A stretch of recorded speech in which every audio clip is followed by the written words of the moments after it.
Dan saya sudah keliling. Saya sudah ke Amerika, ke Eropa, ke Timur Tengah, ke Jepang, ke Taiwan, ke Korea. Tidak ada yang otentik Islamnya seperti Nahdlatul Ulama.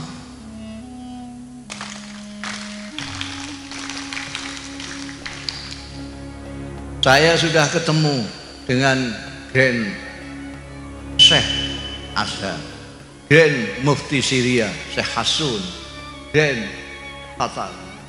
Semua pemahamannya sama dengan pemahamannya kiai-kiai Nahdlatul Ulama. Bahkan saya berani mengatakan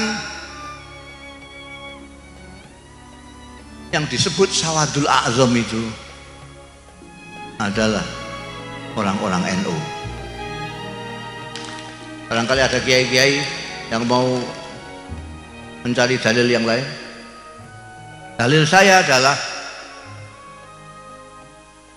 saya teringat saya pernah diajak Allah yarham Kiai Sahal Mahfud, Rais Am dan Gus Dur. Saya waktu itu masih gelandangan. Saya dolan ke PBNU, ketemu ada Kiai Sahal, Gus Dur, Allah yarham, sudah meninggal semua ini, Dr. Fahmi Saifuddin. Mereka sedang surat-suratan dengan Saudi Arabia karena PBNU dapat undangan dari Darul Ifta. Darul Ifta itu non departemental tapi langsung di bawah raja. Nah, tulisan saya bagus. Jadi saya dipinjam tangan saya untuk nulis surat. Coba tuliskan surat ini. Tulis surat ke Atase Agama. Atase Agama itu bukan lewat Deparlu, tapi lewat Darul Ifta. Jadi, karena diundang sana, di sini mau datang apa enggak, dijawab. Yang nulis saya. Waktu ngantarkan surat ini ke Atase Agama, dicatat sama atasnya itu. Ini dari siapa ini? Kiai siapa? Kiai Sahal Mahfud, Muhammad Ahmad Sahal Mahfud, Rais. Ini Abdurrahman Wahid, wakil ketua umum Rais Tanfiziyah. Ini Dr. Fahmi Saifuddin, wakil ketua Tanfiziyah. Nah, saya kok ditunjuk, padahal saya cuma nulis, tukang nulis tok. Ditunjuk kan bingung semua orang. Nah, ini siapa? Mustafa Bisri. Apa ini? Gus Dur itu akalnya akeh. Ini juru bicara. Loh, mereka itu semua bisa ngomong kok. Bahasa Arab ya lebih fasih dari saya. Kok saya diangkat juru bicara? Saking pinternya ben saya katut mangkat itu aja. Betul katut mangkat di sana. Cepatnya cerita terus ditemui oleh Rais Darul Ifta, Rajani Wahabi, Abdullah bin Bas. Nemuin tamu-tamu itu dari mana-mana, ditemuin semua. Tinggal kita delegasi dari NU nggak ditemuin. Beliau langsung masuk ke peristirahatan. Saya sudah seuzon, loh kok kita kok nggak dipanggil sendiri? Tahu-tahu ada utusannya bisikin kita. Syekh bin Bas berkenan menerima di ruang istirahat beliau. Jadi Syekh bin Bas istirahat gini nih, kita di depan. Ngomong, tanya-tanya. Yang pertama kali ditanyakan itu orang NU, kamu itu anggotanya berapa? Gak ada yang jawab. Lah saya didudul sama Dr. Fahmi, juru bicaranya.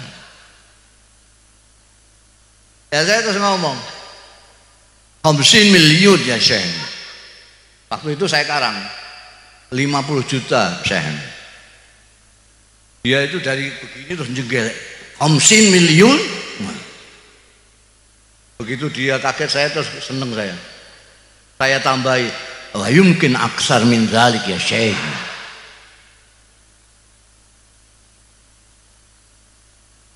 Nah itu bayangkan aja, penduduk Saudi Arabia pada waktu itu baru 20 juta. Ini kok ada organisasi kok 50 juta. Kan 2 kali lipat penduduk Saudi, lebih.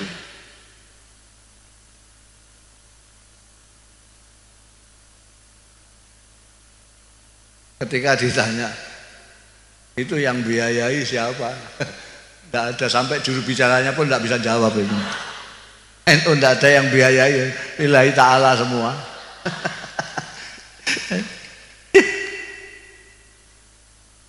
Ternyata menurut survei terakhir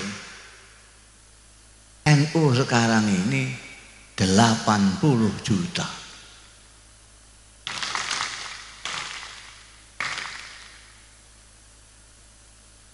80 juta. Jadi itu bisa 4 kali penduduk Australia. Jadi Islam yang paling banyak, yang mayoritas di dunia ini adalah NU. Apa salah kalau saya mengatakan ini Sawadul Azam? Di Mekah itu meskipun misalnya 100% umat Islam, itu cuma berapa? 20 juta. Berapa ya? Sekitar 25 juta. Ini tidak apa-apanya. Mereka dikumpulkan jadi satu, mesti banyakkan orang NU. Abdul Azam. Makanya kalau ada yang kecewa ya bisa dimaklumi lah. Kok kelihatannya kok gak begitu mewakili gitu loh. Kok menteri agamanya kok bukan orang NU gitu, itu kan orang-orang gerundel kan gitu. Tapi itu perkara cilik itu. Kalau bahasanya kiai-kiai NU samanan kolila. Samanan kolila itu mansus itu. Tidak boleh. Samanan kolila itu mansus. Kalau samanan kasiron itu baru mafhum. Mansus. Lah sak gede-gede ini pangkat itu ya kolila. Karena itu Nahdlatul Ulama dengan khitohnya itu yang dikhidmai adalah Indonesia. Orang sering bertanya kepada saya, apakah NU tidak berpolitik? Berpolitik. Berpolitik. Tapi harus tahu sampean itu, orang sini orang berpolitik tapi nggak ngerti politik. Nah itu kata-kata heran, kamu kalau tidak ngerti politik mbak sudah lah, tidak usah berpolitik, sudah ngaji saja. Ngerti politik, politik itu ada bermacam-macam. Ada politik kebangsaan. Ini politiknya NU, politik kebangsaan. Ketika Bung Karno jadi presiden, ulama-ulama Nahdlatul Ulama, kiai-kiai Nahdlatul Ulama mengangkatnya menjadi waliul amri daruri bisyauqah. Sebab kalau tidak diakui, maka ini akan menimbulkan dampak yang banyak sekali. Maka menteri-menterinya agama juga tidak bisa mesahkan perkawinannya orang-orang yang kawin. Naib-naibnya itu semua tidak sah semua. Ini kebangsaan. Ketika geger-geger mengenai ideologi negara, kiai-kiai kumpul di situ Bondo, menyatakan Pancasila sebagai asas. Ini adalah politik kebangsaan demi bangsa Indonesia. Itu NU. Pokoknya kalau demi bangsa Indonesia, itu tadi katanya ketua tadi bagaimana? Malam-malam ditantang apa? Saya nggak berarti bahasa, pakai bahasa tadi, pakai bahasa Perancis saya nggak begitu tahu tadi. Oh malam kok ditantang, kita bangun gitu tadi.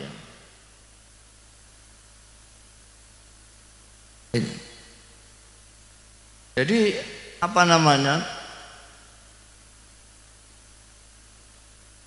Apa tadi saya ngomong kok ngantek lupa? Hah?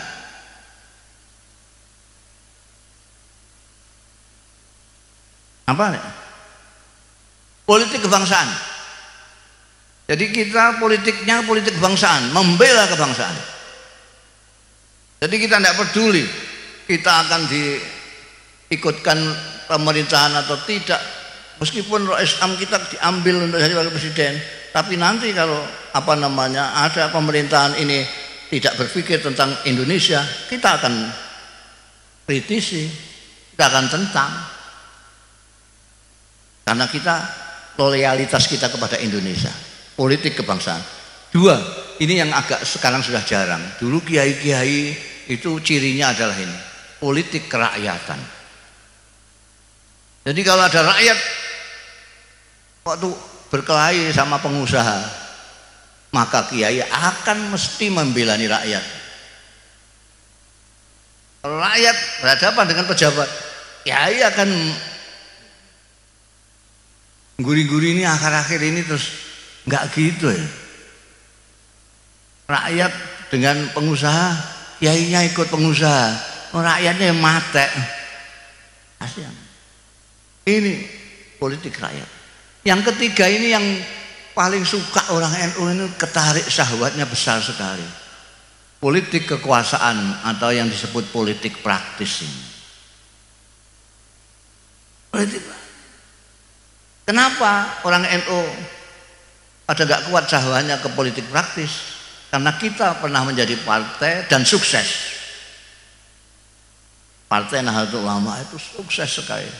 Tahun 55 itu kita hanya berapa bulan mempersiapkan, kita akan keluar dari Masyumi, kita bisa bersaing menjadi nomor 3 PNI, Masyumi, NU.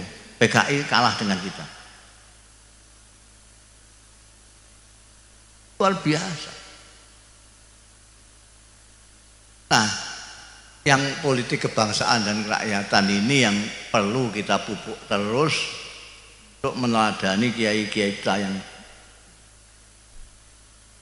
dan keberagamaan kita warga NU itu sudah ada kita. At-tawassut wal i'tidal adalah ciri umat NU, wasatiyah ini. Kalau pertentangan jelas bukan dari ini. Pertentangan itu tahu nggak? Di sini apa bahasa Maduranya pertentangan? Pertentangan itu wah pokoknya wah. Pertentangan itu kosok wang sule kebalikannya kalem lah, kalem. Kan semangat. Pertentangan itu wah kalau tidak begini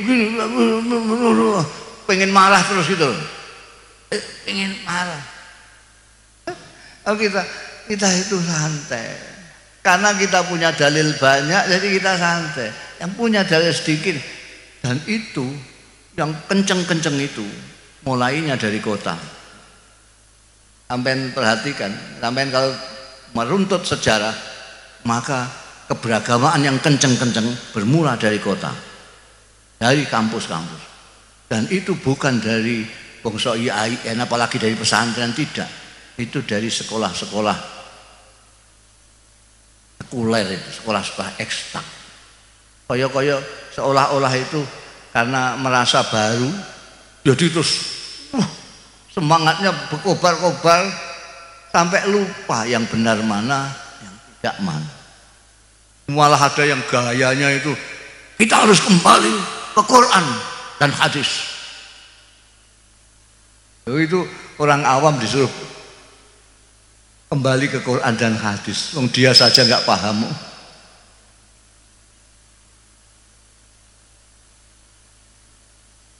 Saya bilang kalau mengatakan kembali ke Quran dan hadis itu maknanya ngajilah,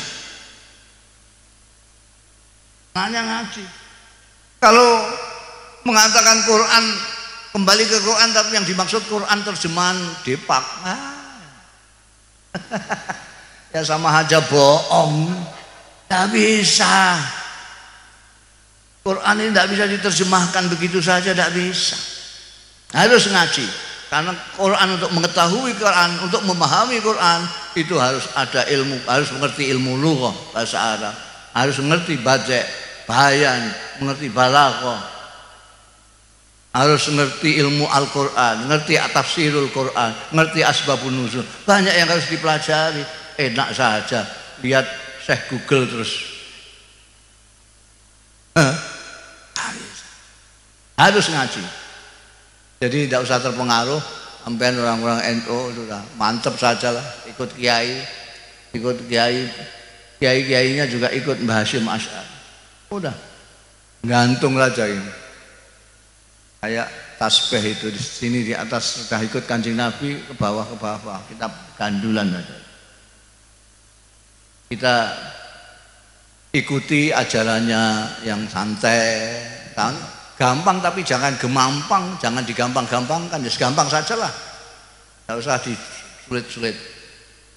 Kita tidak perlu pertentangan. Kalau ada orang yang ajak kelahi, ya sudahlah, sana. Kamu cari musuh yang lain saja, saya lagi sedang tidak enak badan ini, jangan diajak berkelahi, saya sedang memikirkan Gusti Allah ini. Saya tidak sempat memikirkan yang lain, saya hanya memikirkan Gusti Allah. Orang itu kalau Gusti Allah nggak dipikir, itu ya akhirnya lupa. Kita itu kan ke Gusti Allah itu melewati banyak. Ada organisasi masyarakatan, organisasi politik, masih ada Islam. Itu baru ke Gusti Allah. Kalau kau sini sudah pertentangan, nggak sampai sini, apalagi sampai sini. Paham atau enggak terserah sampai itu. Wah, sudah 1:30, cepat sekali nih. Ya, jadi kesimpulannya yang saya omongkan, marilah kita bersyukur dipilih Allah menjadi umatnya Nabi Muhammad SAW. Kita bersyukur dijadikan orang Indonesia. Kita bersyukur dijadikan orang Nahdlatul Ulama, orang NU. Itu ada orang yang paham betul bahwa NU itu benar, itu belum tentu masuk NU kok. Kenapa? Dia tidak dapat itu hak prerogatif Gusti Allah kok. Ada orang yang tahu Islam itu benar. Islam itu betul. Saya punya kawan banyak sekali yang non muslim. Kalau dia ngomong itu, saya itu tahu persis bahwa ini yang benar Anda. Nah, kenapa kamu nggak ikut aku? Ya bagaimana? Mungkin. Jadi itu memang ada sesuatu yang hak prerogatif Gusti Allah. Mulanya sampean kalau ada orang moyoi, ya sudah, terima kasih. Alhamdulillah, saya jadi orang NU, alhamdulillah. Wah, NU kok mbok ikuti itu gimana? Itu banyak khurafatnya, banyak bid'ahnya. Ben biar aja, saya suka, alhamdulillah. Alhamdulillah. Aku ma'malukum wala na'malu. Nanti kita lihat di akhirat siapa yang lebih banyak surga.